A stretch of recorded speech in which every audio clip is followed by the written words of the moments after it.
Hello everyone, Ben here and welcome to our USF 2000 Championship Round 2 at Charlotte Motor Speedway here on iRacing. This is our first oval race of the season and part 2 of our 10 round championship. If you missed our race at Tsukuba last week, the highlights for that race are up in the top right hand corner of the screen right now. But today we've got a very different challenge. This is the biggest oval circuit that we've raced on so far. The ovals last season were much shorter and tighter. So let's get over to qualifying and see how we got on. So here we are then on board for our fastest lap of the qualifying session.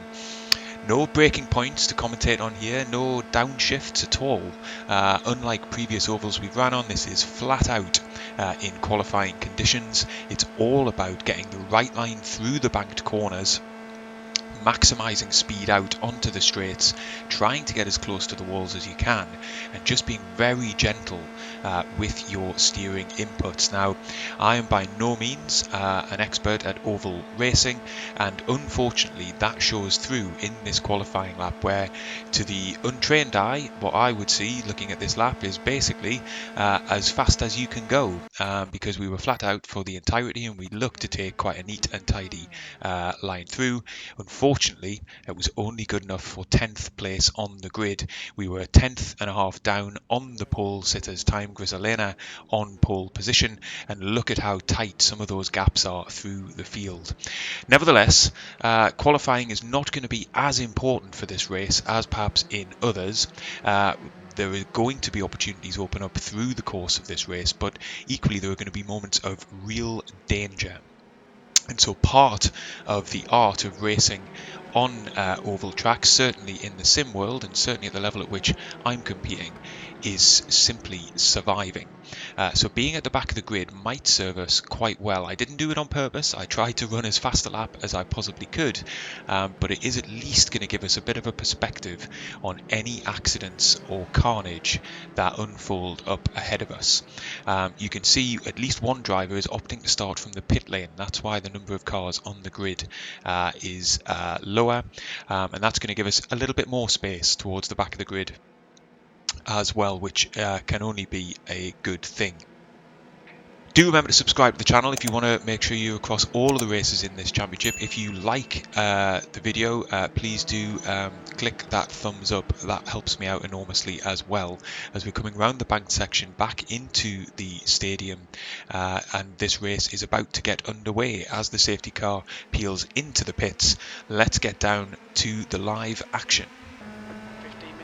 Here we go then, the lights are green and we are underway, and you can see just how tightly packed the field of cars is. There are more than two lines going through this first corner. We're just going to take it nice and easy. What I would recommend you do as we're following the live action here is keep an eye on the telemetry down in the bottom left hand corner of your screen. That'll show you my throttle inputs. That red line won't really be changing at all, but you can see the green line when it's running along the top of that graphic. That means I'm at full throttle.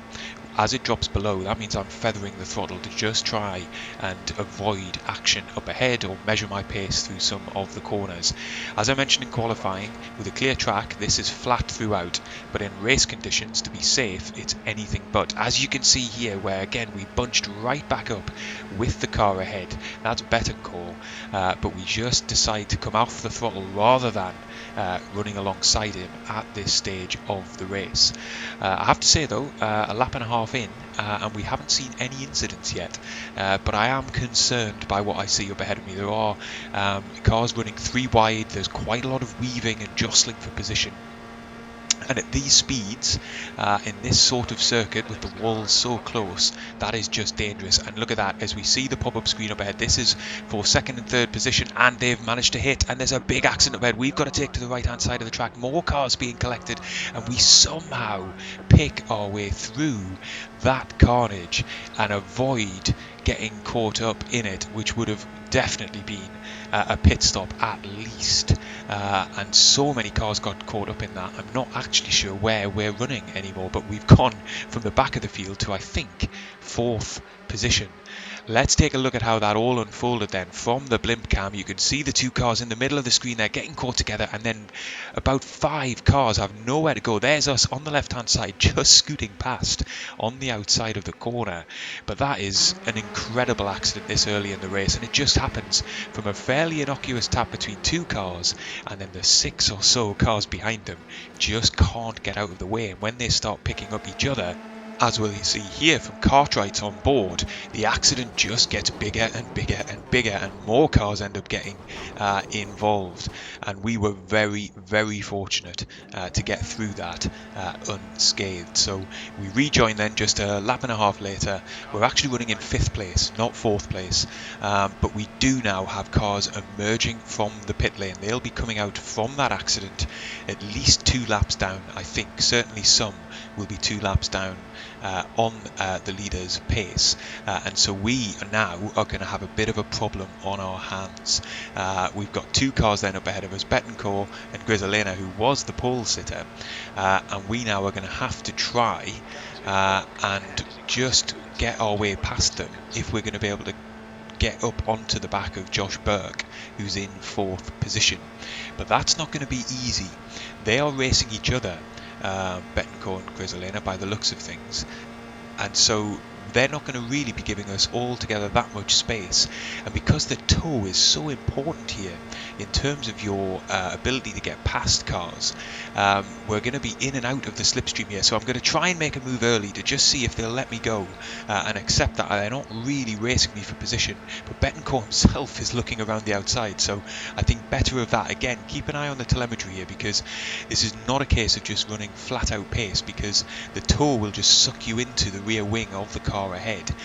So I'm having to be very carefully judged in terms of where I'm positioning the car and just how fast I'm entering these corners. I know now that I've got Betancourt on my outside, we're going to have a better run through the corner simply because I've got Grisolena up ahead of me, and the toe is working for me at this stage. I've got enough space then to come to the outside and try and get around the outside of him, and if I can just get this move done, then maybe I can break clear. But the truth of the matter is, because I won't have any car ahead of me if I did get past these 2 guys, then they're just going to re-overtake me, because they're going to have the benefit of the slipstream.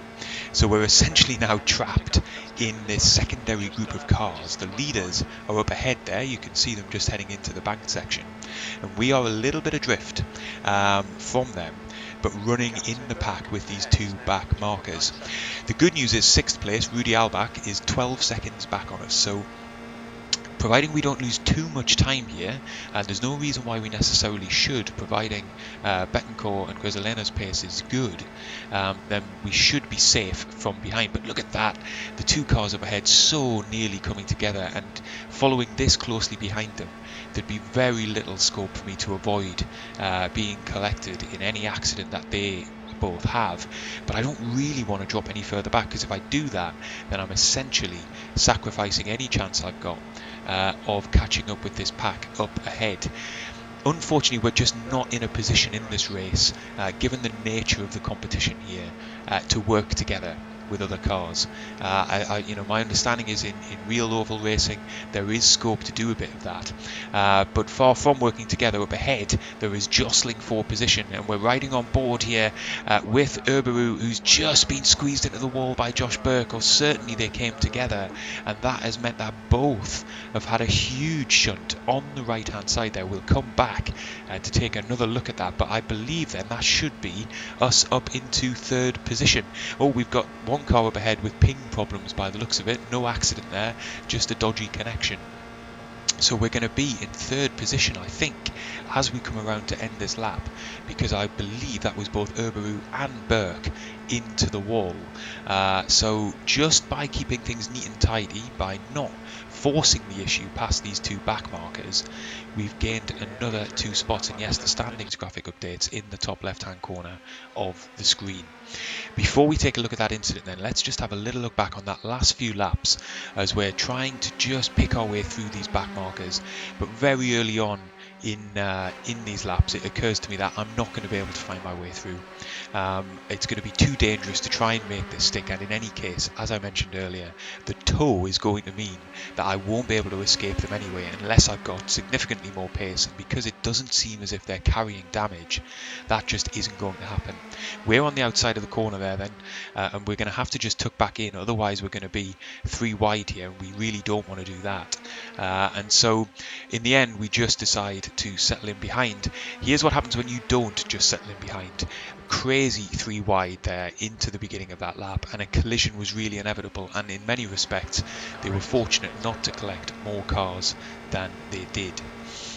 We rejoin the live action then just over half race distance here, and we're sat in 3rd place with a comfortable gap back to 4th, and we've really gotten there from the back of the grid just by being measured in our inputs, unlike the car ahead there, Grisolena, who lost it behind Betancourt. It looked as if there was perhaps a tiny bit of contact between front wing and rear wing, and he is speared off to the left hand side of the track.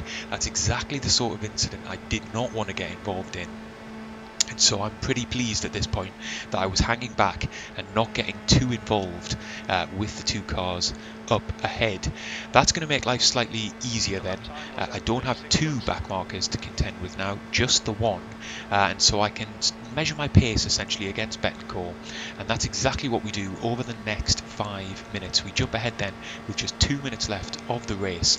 We haven't really been able to close up to the 2 leaders who've been duking it out now for a good many laps in a fantastic race between Lepit and Muzzalupo, and they're still just separated by 1/10 of a second, and they themselves are having to contend with back markers too. We're about 4 seconds further down the road. I haven't really attempted to stick a move on Betancourt. We moved ahead only very briefly, and then I gave him the position back, and I've just been quite content to run behind him in his draft. You can see just how dirty our helmet visor is from having ran so close behind him for so many laps now, but we're coming then across basically the last 2 racing laps here. I'm going to stick to the outside here, not going to get caught up in any silliness, but equally giving him just enough margin that if he were to lose it towards the end of the race, I'd have a chance of avoiding any such collisions. We're coming around then again on the outside, not going to follow him directly behind into this corner, and this is going to be coming across the start finish line here then to begin our final lap of the race. We're going to get the white flag here. The cars up ahead running so close together. The timing screen shows that Lepit and Muzzalupo crossed the line there at exactly the same point, so the race for the lead is still very much on. We've still got a 15-second gap back to Albach, so we're secure in 3rd place. All we have to do is bring the car home safely, and having started so far back on the grid, that would represent a brilliant finish. But the drama at the front isn't over. We're joining Muzzalupo on board, and there's a big collision between him and a back marker. He's in the wall with just a corner to go. There he is on the right hand side. Other cars have been collected. We duck down to the inside to avoid the melee, and we managed at the death to sneak a 2nd place as we cross the line to finish the race and pull over to the left hand side. Not only have we got a podium out of this one, but we've got another 2nd place to match our result from Tsukuba. This then is the battle for the lead. You've got Lepit in 1st place in the orange car on the left hand side, Muzzalupo scrapping with him for the lead, and then 2 back markers just behind. So this is a very intense situation for Lepit and Muzzalupo to find themselves in, where they're trying to fight with each other for the lead of the race, but they're having to contend with traffic. The traffic for their part are just trying to run their quickest race, so it's hard to be too critical of them. You've got Muzzalupo then on the right hand side here, just shaping for a move, but he misjudges the gap on the inside. That leads to the collision, and now we follow Lepit as he comes across the line to take what I believe, having chatted to him after the race, is his first iRacing win. So congratulations to him on a fantastic victory. Here's another sight then of the accident. Muzzalupo misjudged the fact that there was a gap there when there wasn't. He collides with the guy on the inside. That's very much, I think, the responsibility of Muzzalupo for cutting in on the line there. And you can see then the yellow car gets collected, and it's the car on the inside then that skids across the track. You're going to see our cars just come through the shot there, and we avoid getting collected. Here's then the classified results. Leppert with the win, ourselves in second position, Albach rounding off the podium. A really strong haul of championship points there and a really good boost to our oval I rating, 84 points, fantastic. So what a great race, really pleased with that. Again, just prioritising staying safe in these races can go a long way. There's our I rating for our oval licence then, 1311. A D licence is where we're at still for the oval racing, but 2.6 safety rating, and we're up to 11th place in the championship. So there we are then, round 2 completed. We're going to be sticking in the United States for round 3, where we're off to the New Hampshire Motor Speedway road course. If you've enjoyed the video, leave a like, subscribe to the channel, and I will see you there.